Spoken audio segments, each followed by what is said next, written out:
नमस्कार विद्यार्थियों, आपका इस YouTube चैनल पर हार्दिक स्वागत एवं अभिनंदन है। आज जो है वो क्लास 12th के लिए अपना पहला चैप्टर रिलेशन एंड फंक्शन जो चल रहा था संबंध एवं फलन में अपन अब एक्सरसाइज 1.2 को डिस्कस करेंगे। तो एक्सरसाइज 1.2 को डिस्कस करने से पहले अपन उसका जो इंट्रोडक्शन है उसको अपन जानेंगे कि उसमें अपने पास में कौन सी चीज़ें आने वाली है, कि किस प्रकार से उनके जो कॉन्सेप्ट है वो क्या है, उनको अपन समझेंगे। तो एक्सरसाइज 1.1 में अपन ने रिलेशन के बारे में पढ़ लिया था और एक्सरसाइज 1.2 में अपन फंक्शन के बारे में पढ़ेंगे, फलन के बारे में पढ़ेंगे, जिसका मतलब होता है बच्चों, फलन का मतलब होता है प्रतिचित्रण या मैपिंग करना। ठीक है, तो अपन पढ़ते हैं इसका जो इंट्रोडक्शन है उसको अपन अच्छे से कर लेते हैं। ये बिल्कुल आपका इंपॉर्टेंट होने वाला है, तो इसको अच्छे से आपको पढ़ना है। तो देखते हैं सबसे पहले फलन। तो फलन होता है बच्चों कि एक संबंध। देखो, हमेशा फलन के लिए पहली कंडीशन ये है कि वो आपका एक रिलेशन होना ज़रूरी है, वो आपका एक संबंध होना ज़रूरी है। यदि वो संबंध नहीं है, और संबंध में मैंने आपको बताया था कि जो रिलेशन है वो सबसेट ऑफ, मान लो ए क्रॉस बी, आपका ए कोई सेट है और बी आपका कोई सेट है, तो उन दोनों के क्रॉस प्रोडक्ट का सबसेट होना चाहिए, तभी वो आपका क्या हो जाएगा, रिलेशन होगा। और जब तक रिलेशन नहीं है तब तक अपन फंक्शन की बात नहीं कर सकते। तो पहली इसकी प्रायोरिटी क्या होनी चाहिए कि जो फलन बनने जा रहा है वो आपका पहले रिलेशन होना ज़रूरी है। तो एक संबंध ए से बी में फलन कहलाएगा यदि ए जो है इसको अपन प्रांत बोलेंगे, प्रांत का प्रत्येक अवयव बी सप्रांत के अद्वितीय रूप से अवयव से संबंधित हो। कहने का मतलब यह है बच्चों कि इसमें आपके एलिमेंट होंगे और कुछ एलिमेंट इसमें होंगे, तो इसको तो अपन बोलेंगे प्रांत और इसको बोलेंगे अपन सहप्रांत। इंग्लिश में इसको बात करते हैं तो इसको बोलेंगे डोमेन और इसको बोलेंगे कोडोमेन। तो ये अपन को ऐसे बोल रहा है कि ए का प्रत्येक अवयव, ए का जो प्रत्येक अवयव है वो बी के प्रत्येक अवयव से बिल्कुल यूनिक रूप से आपका क्या होना चाहिए, संबंधित होना चाहिए। यदि अपन इसका शॉर्ट फॉर्म में बात करें कि यदि अपन बात करते हैं तो इसको ऐसे बोलेंगे कि it's special type of relation, कि एक संबंध का एक विशेष प्रकार है जहाँ पर डोमेन या अपन उसको बोलते हैं प्रांत आपका रिपीटेड नहीं होना चाहिए। आपका जो प्रांत है वो आपका रिपीट नहीं होना चाहिए, तो वो आपका क्या हो जाएगा, रिलेशन हो जाएगा। तो बात करते हैं, जैसे ये आपका जो पहला दे रखा है इस प्रकार, जैसे एक्स वाई की बात करता हूँ, तो ये तो आपका डोमेन हो जाएगा जिसको अपन प्रांत बोलते हैं, और इसको अपन रेंज बोलेंगे जिसको अपन क्या बोलेंगे, परिसर बोलेंगे। तो बात करते हैं कि ये जो रिलेशन दे रखा है वो आपका फंक्शन है या नहीं है, फलन है या नहीं है। तो अपन ने बात की थी कि इसका जो प्रत्येक अवयव है वो सामने वाले के साथ में यूनिक रूप से, अद्वितीय रूप से संबंधित होना चाहिए। तो देखो, 1 का 2 के साथ में, 3 का 4 के साथ में, 5 का 6 के साथ में। कहने का मतलब ये है कि यदि मैं इसको ऐसे बना दूं, 1, 3 और 5, 1 का आपका 2 के साथ में है, 3 का आपके 4 के साथ में और 5 का आपका 6 के साथ में। तो देखो, यहाँ वाले जो प्रत्येक अवयव हैं उनका संबंध सामने वाले अवयव से हैं, तो इसको अपन क्या बोलेंगे, फंक्शन है, फलन है। अन्यथा ये नहीं होने वाला था, क्योंकि इसका प्रत्येक जो अवयव है उससे संबंधित है।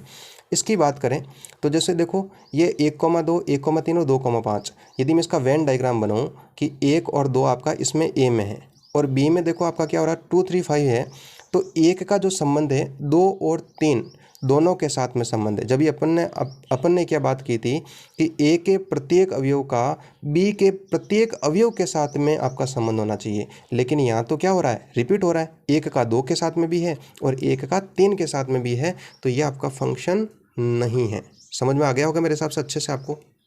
तो अच्छे से ध्यान रखना है कि ए का प्रत्येक अवयव बी के प्रत्येक अवयव से यूनिक रूप से आपका संबंधित होना चाहिए, और कहने का मतलब ये है, ए का कोई अवयव रिपीट नहीं होना चाहिए, जैसे यहाँ पर हो गया था। ठीक है, तो इसको समझ लिया आपने। अब देखो आगे जो इसका साइन होता है वो किस प्रकार लिखा होता है, आपका इस प्रकार लिखा होगा कि एफ सच दैट ए से बी, ए टू बी।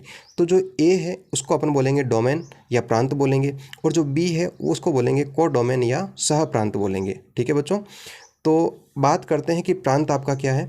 तो प्रांत ए का प्रत्येक अवयव बी के किसी न किसी अवयव से संबंधित हो, उसी को अपन क्या बोलने वाले हैं, फलन बोलने वाले हैं। दूसरी शर्त यह है कि प्रांत ए का प्रत्येक अवयव बी के अद्वितीय रूप से संबंधित हो। कहने का मतलब अपन को दो चीज़ें रखनी हैं कि यहाँ पर जैसे आपके वेन डायग्राम बनाकर मैं आपको अच्छे से समझा देता हूँ कि जैसे मेरे पास 1 2 3 4 है, तो सामने से जो है कि प्रत्येक का एक ही होना चाहिए संबंध आपका इस प्रकार से। देखो सबका बिल्कुल यूनिक रूप से है और देखो प्रत्येक का यहाँ से आपका कोई भी अवयव छूटा नहीं है जिसका आपका संबंध सामने वाले से नहीं है। तो ये बात आपको समझ में आ गई होगी। इसको अपन क्या बोलेंगे, फंक्शन बोलेंगे। तो बिल्कुल शॉर्ट फॉर्म में यदि आप इसको याद रखना चाहते हो तो वो ये हो जाएगा कि ए का कोई अवयव छूटे नहीं। ए का कहने का मतलब इसका है ना, इसका कोई अवयव छूटना नहीं चाहिए और न ही आपका रिपीट होना चाहिए। कि आपका जैसे यहाँ पर हुआ था ना ऊपर कि एक का जो संबंध है वो दो के साथ में भी तीन के साथ में भी, ऐसा नहीं होना चाहिए। जबकि बी का अवयव छूट सकता है। कहने का मतलब जैसे मैं आपको डायग्राम, वेन डायग्राम बनाकर बता देता हूँ कि यदि आपका ए में कुछ अवयव है मेरे पास, ऐसे बता देता हूँ, ये आपका वेन डायग्राम है। यहाँ पर मैंने लिख दिया 1 2 3 और इसमें लिख दिया ए बी सी और डी लिख दिया। अब अपन कहेंगे सर यहाँ पर तो 3 ही है और यहाँ पर आपके 4 है। तो अपन ने क्या बात की थी कि इसका प्रत्येक अवयव इसके साथ में संबंधित होना चाहिए और वो भी यूनिक रूप से। यदि ये डी छूट रहा है तो छूटने दो, कोई फर्क नहीं पड़ेगा, ये भी आपका क्या हो जाएगा, फंक्शन होगा, बिल्कुल होगा। और देख लेते हैं, जैसे मैं आपको जैसे इस प्रकार बताऊँ, मैंने यहाँ लिख दिया 1 2 3 4 लिख दिया, ए बी सी लिख दिया। अब देखो बच्चों यहाँ पर क्या होने वाला है, मैंने 1 का ए के साथ में कर दिया, 2 का बी के साथ में कर दिया, 3 का सी के साथ में कर दिया, 4 का भी सी के साथ में कर दिया। अब देखो यहाँ पर क्या हो रहा है, ये जो है 3 और 4 जो है दोनों सी के साथ में रिपीट हो रहे हैं। तो ये आपका फंक्शन होने वाला नहीं है। आपको समझ में आ गया होगा अच्छे से, ठीक है बच्चों। तो इस प्रकार आपको ध्यान रखना है। तो इसको अपन फंक्शन की परिभाषा दे देते हैं। तो फंक्शन में आपको क्या करना है, ए का कोई अवयव छूटना नहीं चाहिए और नहीं आपका रिपीट होना चाहिए, जबकि बी का अवयव छूट सकता है। यह आपको अच्छे से ध्यान रखना है। अब देखते हैं अपन आगे। अब अपन बात करेंगे फलनों के प्रकार की, टाइप्स ऑफ फंक्शन की बात करेंगे। तो इसमें आपको मैं बहुत ईजी तरीके से समझाने वाला हूँ, इसको आप अच्छे से समझ लें। गारंटी है आपके इसके बाद में समझने के बाद में बिल्कुल आपकी गलती होने वाली नहीं है। आपके 3 प्रकार के लगभग दे रखे हैं इसमें आपको, तो अपन कोशिश करेंगे कि तीनों को कवर करेंगे और एक आध जो भी एक्स्ट्रा होगा उसको भी अपन कवर करेंगे। तो फलनों के प्रकार में बच्चों सबसे पहला आता है एक एकी का, 1 जिसको अपन बोलते हैं एक एकी या 1 या फिर बोलते हैं इंजेक्टिव। तो इसमें क्या होता है बच्चों कि आपका जो ये आपका डोमेन है, ये आपका प्रांत है, इसका प्रत्येक अवयव का सह प्रांत के प्रत्येक अवयव से आपका संबंधित होना चाहिए। कहने का मतलब है कि सह प्रांत का अवयव रिपीट नहीं होना चाहिए। इसके कोई भी अवयव आपके रिपीट नहीं होने चाहिए। देखो 1 का बिल्कुल बी के साथ में, 2 का आपका सी के साथ में, 3 का आपका ए के साथ में। समझ में आ गई होगी मेरी बात, ठीक है। तो इसको अपन क्या बोलेंगे, एक एक ही बोलेंगे। कहने का मतलब है एक का एक के साथ में संबंध हो तो उसको अपन क्या बोलेंगे, एक एक ही बोलेंगे। दूसरी बात करूँ मैं यहाँ पर, यदि इस प्रकार लेता हूँ 1 2 3 ले लिया और यहाँ पर मेरे पास ए बी सी डी है, ठीक है। तो एक का जो संबंध है वो ए से है, 2 का संबंध आपका डी से है, 3 का संबंध आपका सी से है। तो देखो प्रत्येक अवयव का प्रत्येक के साथ संबंध है या नहीं है, बिल्कुल है। तो ये भी आपका क्या हो जाएगा, 1 हो जाएगा। एक का एक के साथ में संबंध हो तो उसको अपन क्या बोलेंगे, 1 बोलेंगे। अब यदि आपकी एनसीईआरटी की भाषा की बात करें तो उसमें आपको क्या करना है, हालांकि जब क्वेश्चन आएगा तब मैं आपको अच्छे से उसमें बता दूंगा, फिर भी आपको इस प्रकार ध्यान रखना है कि कोई भी आपका जो पॉलिनोमियल है वो इसका F of X equal to F of Y है तो एक्स इक्वल टू वाई होने वाला है। और यदि X is not equal to Y है तो एफ ऑफ एक्स और एफ ऑफ वाई भी बराबर होने वाले नहीं हैं। तो उसको अपन क्या बोलेंगे, एक एक ही बोलेंगे। तो यहाँ से केवल और केवल एक ही ध्यान रखना है कि सह प्रांत का अवयव रिपीट नहीं होना चाहिए, इसका कोई भी अवयव रिपीट नहीं होना चाहिए। उसको अपन क्या बोलेंगे, 1 बोलेंगे, एक एक ही बोलेंगे। बहु एक की बात करूं तो उसमें क्या होता है बच्चों कि आपका एक का 2 के साथ में संबंध होना चाहिए, सह प्रांत का कम से कम एक अवयव रिपीट हो।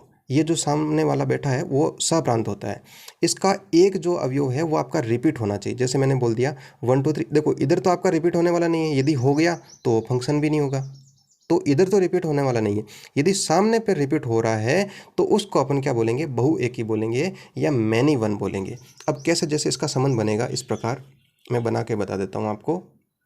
जैसे ये हो गया 1 का देखो बी के साथ में है बिल्कुल, फिर 2 का बी के साथ में है और 3 का सी के साथ में। तो देखो 1 का भी बी के साथ में और 2 का भी बी के साथ में, तो ये आपका क्या हो गया, मैनी हो गया, मैनी वन हो गया। मतलब इधर बहुत सारे हैं लेकिन इधर एक के साथ में संबंध, कहने का मतलब इन दोनों का एक के साथ में संबंध है, बहुत जनों का एक के साथ में संबंध है, तो उसको अपन क्या बोलेंगे, बहुएकी बोलेंगे। ये बात आपको अच्छे से समझ में आ गई होगी। कहने का मतलब है कि यहाँ पर आपका एक अवयव रिपीट होना चाहिए। जैसे यहाँ बात करूँ तो 1 2 3 था ABC, तो देखो यहाँ पर 1 का 1 A के साथ में, लेकिन 2 और 3 दोनों का आपका B के साथ में। ये बात आपको समझ में आ गई होगी। तो इसको अपन क्या बोलेंगे, मैनी 1 बोलेंगे। ठीक है बच्चों। अब देखो थोड़ा सा मैं आपको वापस बताता हूँ, जो मैंने पहले आपको बताया था कि 1 का A के साथ में, 2 का B के साथ में, 3 का C के साथ में, 4 का C के साथ में। ये तो आपका फंक्शन है, लेकिन कहने का मेरे का ये मतलब था कि थोड़ा सा कन्फ्यूजन हो गया था उसमें इस प्रकार का, तो वो देख लेते हैं अपन। जैसे 1 2 3 4 A B और C। कहने का अर्थ ये हो गया बच्चों कि जैसे 1 का A के साथ में, 2 का B के साथ में, तो ये इस प्रकार बोल रहा है कि 3 का आपका B के साथ में और C के साथ में, इन दोनों के साथ में नहीं होना चाहिए। कहने का मतलब ये है। तो इस प्रकार रिपीट हो तो ये फंक्शन आपका नहीं होने वाला है। अब बात करते हैं अपन बहुएकी का हो गया। अब अपन नेक्स्ट करेंगे भाई आच्छादक, ऑन टू, जिसको सर्जेक्टिव बोलते हैं। आच्छादक का मतलब होता है किसी को ढकना, सामने वाला का ढकना। कहने का मतलब ये है कि सामने वाला जो सप्रांत है उसका एक भी अवयव छूटना नहीं चाहिए, सप्रांत का कोई अवयव न छूटे। तो जैसे 1 2 3 लिया मैंने, यहाँ पर ABC ले लिया, तो यहाँ वाले का प्रत्येक के साथ में संबंध बन रहा है। देखो यहाँ पर एक भी नहीं छूट रहा है। जैसे अपन ने बात करें यहाँ पर तो 1 2 3 है, देखो यहाँ पर 2 ही थे, तो क्या किया, इन दोनों ने मिलकर इसके साथ में बना लिया है ना, लेकिन छूट नहीं रहा है। समझ गए होंगे मेरी बात को। मतलब कहने का यह है कि सप्रांत का कोई भी अवयव आपका छूटना नहीं चाहिए, तो उसको अपन क्या बोलेंगे, आच्छादक बोलेंगे। ये सामने वाला इसको ढक लेगा, यही आपका क्या है, आच्छादक। नंबर ऑफ A में एलिमेंट जो है वो नंबर ऑफ B से आपके क्या होने चाहिए, ग्रेटर होने चाहिए। अब देखो आपको थोड़ा सा कन्फ्यूजन होने वाला होगा यहाँ पर कि सर देखो यहाँ पर भी तो इस प्रकार का था, लेकिन बच्चों देखो यहाँ पर क्या था कि 1 का B के साथ में, 2 का 3 के साथ में, इधर वालों का उसके साथ में आपका मैनी 1 हो रहा था। और इसमें देखो आपका मैनी 1, अब आप ये बोलोगे सर यहाँ पर भी तो है, लेकिन यहाँ पर देखो 2 ही अवयव थे, वो छूट नहीं रहे, तो वो आपका क्या हो जाएगा, आच्छादक हो जाएगा। यह आप अच्छे से समझ गए होंगे। देखो बच्चों, हालांकि जो अपन क्वेश्चन करेंगे तभी इनको अच्छे से अपन समझ पाएंगे, क्योंकि वहाँ पर कंडीशन बदलती रहती है, तो वहाँ पर अपन अच्छे से समझेंगे कि कौन सा किस प्रकार से होगा। अब देखते हैं इसका नेक्स्ट वाला। ये है आपका एकेकी आच्छादक, जिसमें आपके एकेकी की प्रॉपर्टी लगेगी और आच्छादक की लगेगी। कहने का मतलब बाइजेक्टिव, नंबर ऑफ ए में जो आपके एलिमेंट हैं और नंबर ऑफ बी के एलिमेंट के बराबर होने वाले हैं। ए में अवयवों की संख्या बी में अवयवों की संख्या के समान होने वाली है। कहने का अर्थ यह है कि बी का अवयव रिपीट नहीं होना चाहिए और नहीं आपका छूटना चाहिए। जैसे देखो आपका आच्छादक में क्या था, आच्छादक में आपका इस प्रकार था, ए बी यहाँ था और यह 1 2 3 था, तो क्या हुआ था, 1 का ए के साथ में 2 और 3 दोनों का इस प्रकार था।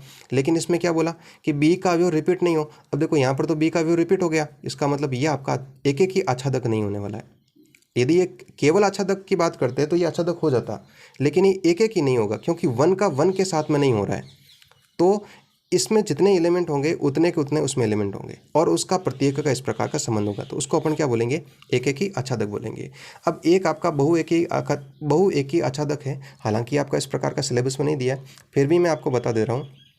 बहुएकी का मतलब ये हो गया बच्चों कि आपका जो इस प्रकार, जैसे ये ए है, ये आपका प्रांत है और ये आपका सप्रांत है। प्रांत के अंदर आपके जो अवयव हैं वो आपके ज़्यादा होने चाहिए, number of A greater number of B में अवयवों की संख्या से ज़्यादा होना चाहिए। तो बोल सकते हैं कि कोडोमेन या सप्रांत आपका क्या होना चाहिए, रिपीट होना चाहिए, इधर वाला रिपीट होना चाहिए। तो देख लो यहाँ पर जो सी है वो 3 के साथ में भी है और 4 के साथ में भी है, तो ये आपका क्या हो जाएगा, बहुएकी आच्छादक हो जाएगा। तो बच्चों देखो आपने अच्छे से, मैंने आपको इसको बता, देखो बहुएकी का मतलब देखो इधर से 2 तीर इसके ऊपर लग रहे हैं और एक भी छूट नहीं रहा है। कहने का मतलब इसका अवयव जो है वो आपका रिपीट नहीं होना चाहिए और छूटना नहीं चाहिए, है ना, छूटने वाली आपकी कंडीशन मैन है इसमें। तो ये इस प्रकार का आपका क्या हो जाएगा, बहुएकी आच्छादक हो जाएगा। तो बच्चों मैंने कोशिश की इसको अच्छे से समझाने की, फिर भी जो क्वेश्चन है आप जब उस एक्सरसाइज को अपन देखेंगे, उसकी जो प्रॉब्लम को देखेंगे, तभी अपन उस पर अच्छे से वर्क कर पाएंगे। तो आशा करता हूँ कि आपको कम से कम 100 में से 50-60% तो समझ में आया होगा, कुछ ना कुछ तो इंट्रोडक्शन का कुछ ना कुछ तो फ़ायदा हुआ होगा।